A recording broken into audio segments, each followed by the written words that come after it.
जय हिंद दोस्तों, कैसे हैं आप सभी का स्वागत है आपके अपने चैनल राजीव कॉम्पिटिटिव क्लासेस में। दोस्तों अभी तक हमने ग्लैंड्स के ऊपर में 2 वीडियो बना दिया है। पार्ट 1 में हमने ये समझा है कि एक्सोक्राइन ग्लैंड क्या होता है और पार्ट 2 में हमने ये समझा कि इंडोक्राइन ग्लैंड क्या होता है। आज के इस वीडियो में ये समझेंगे कि मिक्स्ड ग्लैंड क्या होता है। ठीक है, अगर आपने पार्ट 1 पार्ट 2 वीडियो नहीं देखा है तो उनको देख लीजिएगा, अच्छे तरीके से आपको समझ में आएगा। यहाँ पे हम लोग मिक्स्ड ग्लैंड के बारे में समझते हैं। मिक्स्ड ग्लैंड का जो हिंदी होता है ये आप लोगों का मिश्रित ग्रंथि होता है। ये एंजाइम तथा हार्मोन दोनों को बनाता है। अब यहाँ पे मैं आप लोगों को अच्छे तरीके से एग्जांपल लेकर के समझाता हूँ। देखिए, ये जो मिक्स्ड ग्लैंड होता है ना, ये वन फॉर ऑल होता है। वन फॉर ऑल का मतलब क्या होता है? ये आप लोगों का हार्मोन को भी बनाता है, एंजाइम को भी बनाता है। इसका जो सबसे अच्छा एग्जाम्पल है ये पैनक्रियाज है। अब यहाँ पे मैं एक ट्रिक से समझाता हूँ जिससे आप लोगों को हमेशा याद रहेगा।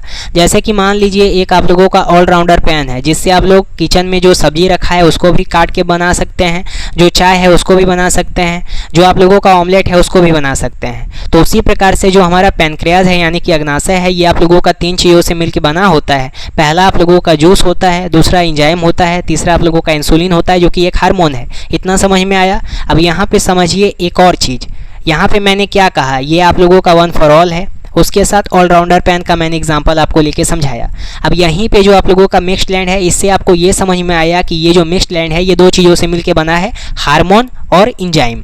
अब यहाँ पे इसमें सबसे पहले पैनक्रियाज आपको देखने को मिलता है जिसका हमने एग्जाम्पल पहले लिया है। पैनक्रियाज यानी कि अग्नाशय होता है, ये पूरे शरीर की दूसरी सबसे बड़ी ग्रंथि है। अगर पूछा जाए पूरे मानव शरीर की सबसे बड़ी ग्रंथि तो लीवर, यकृत यानी कि जिगर, ये अंगूर के गुच्छे के समान होती है। अब यहाँ पे आप दूसरे पॉइंट में लैंग्रहैंस की दीपिकाएं पढ़ते हैं। लैंग्रहैंस की दीपिकाएं इसलिए इसका नाम रखा गया क्योंकि एक वैज्ञानिक थे, उन्होंने ही लैंग्रहैंस की दीपिकाएं को खोजा था, जिनके नाम पे इस प्रकार से लैंग्रहैंस की दीपिकाएं का नाम रखा। अब यहाँ पे तीसरा पॉइंट में आप ये समझिए कि पैनक्रियाज यानी कि अग्नाशय से निकलने वाली 3 एंजाइम होती है। वो जो 3 एंजाइम आप लोगों का निकलता है वो क्या करता है? ये जो 3 एंजाइम आप लोगों का निकलता है वो क्या करता है? यही आप लोगों का डाइजेस्ट करता है। यही जो स्टमक होता है उसमें आप लोगों का डाइजेस्ट करता है भोजन को। कौन? ये 3 एंजाइम।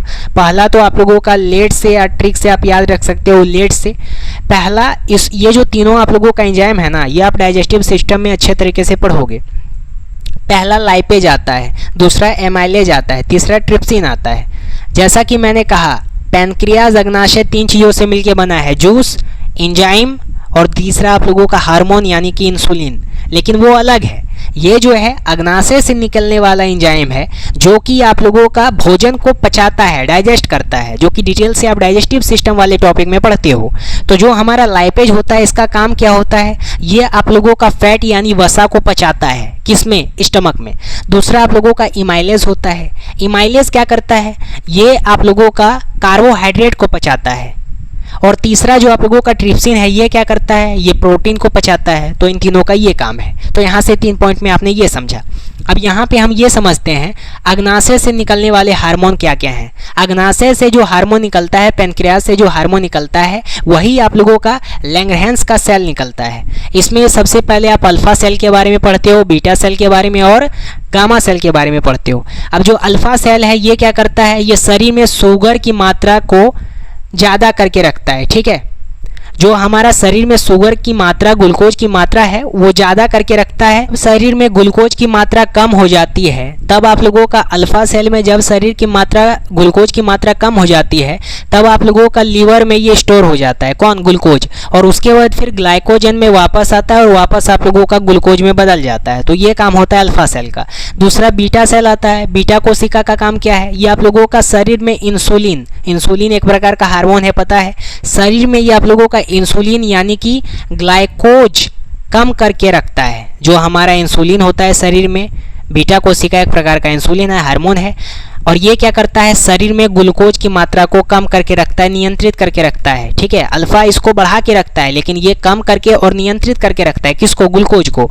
अब यही जो आप लोगों का बीटा कोशिका है ना, ये आप लोगों का अलग अलग जुड़ा हुआ इसका सवाल है जो कि एग्जामिनेशन में आ सकता है। पहला समझिए, जो हमारा इंसुलिन होता है एक प्रकार का प्रोटीन है, क्योंकि हम जानते हैं सभी जो हार्मोन है ये प्रोटीन है। उसके साथ जो हमारा इंसुलिन है ये जिंक जस्ता तत्व होता है। और ये जल में घुलनशील होता है, ठीक है। और उसके साथ आप ये भी समझिए कि इंसुलिन अगर शरीर में कम हो जाए ना तो इसकी कमी से डायबिटीज यानी शुगर की बीमारी हो जाता है, ठीक है। और इसका घाव जल्दी नहीं भरता है, इस कारण से देसी नुस्खा अपनाते हैं।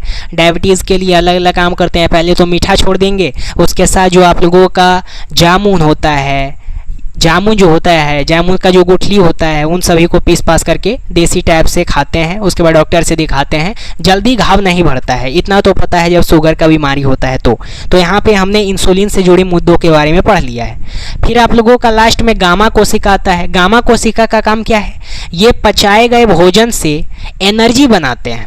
जो हमारा भोजन पच जाता है उनसे ये एनर्जी बनाता है और एनर्जी बनाने के बाद एसिमिलेशन का काम करता है, ठीक है।